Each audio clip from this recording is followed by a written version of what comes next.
अस्सलाम वालेकुम नाज़रीन, मैं हूं आपका मेज़बान अब्दुर्रहमान। हदफ में आप सब लोगों को खुशामदीद।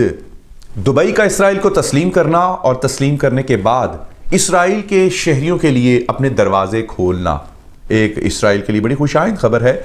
और यही वजह है कि इसराइली शहरी बर्क रफ्तार के साथ इस वक्त दुबई में अपने तमाम तर ज़िंदगी के मामलात, खुशी और तकरीबात, वो शादी की तकरीबात हों, फंक्शंस हों, अरेंजमेंट्स हों, वो करने के लिए धड़ाधड़ जो है वो दुबई में एंटर हो रहे हैं। और इसी के बारे में आपको आज की इस वीडियो में तमाम तर चीज़ें बताएंगे कि आखिरकार इसराइल एक मरतबा फिर कामयाब हो गया।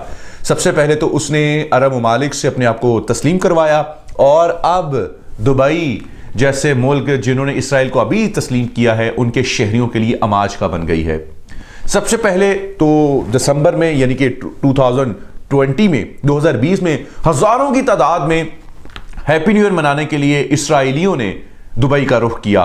और साल के आगाज़ में ही जो है दुबई का रुख करने वाले शहरियों में जिन्होंने शादी की अरेंजमेंट वहाँ की है, जैसे ही वो वहाँ पहुँचे तो उन्होंने अपना प्रॉपर तरीके से जितनी भी अपनी जर्नी थी उसको सोशल मीडिया पर शेयर किया है, जिसमें एक इसराइली शहरी का कहना है कि मैं यहाँ जब पहुँचा हूँ और मेरे लिए खुशी का समा था कि हर तरफ मुझे इसराइली ही इसराइली नज़र आ रहे थे और यूँ लग रहा था जैसे मैं तेल अवीव में हूँ और यहाँ हर तरफ यहूदी ज़ुबान बोली जा रही है और मैं बहुत खुश हूँ।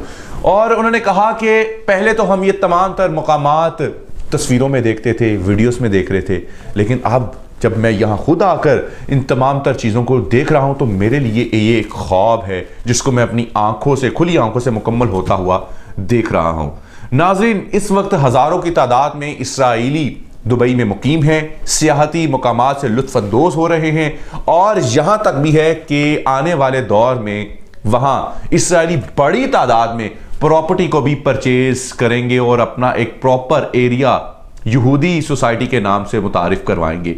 अभी देखते हैं कि यह सिलसिला जो दुबई से शुरू हुआ है इसराइली शहरियों की अमाजगाह के लिए, ये मुसलसल आगे कहां तक जाता है। मजीद वीडियोस के लिए आप सबसे पहले तो मेरे चैनल को सब्सक्राइब कीजिए और उसके बाद तैयार रहिए हमारी अगली वीडियो के लिए। मुझे अभी आप इजाजत दें, इंशाल्लाह दोबारा मुलाकात होगी। अल्लाह हाफिज।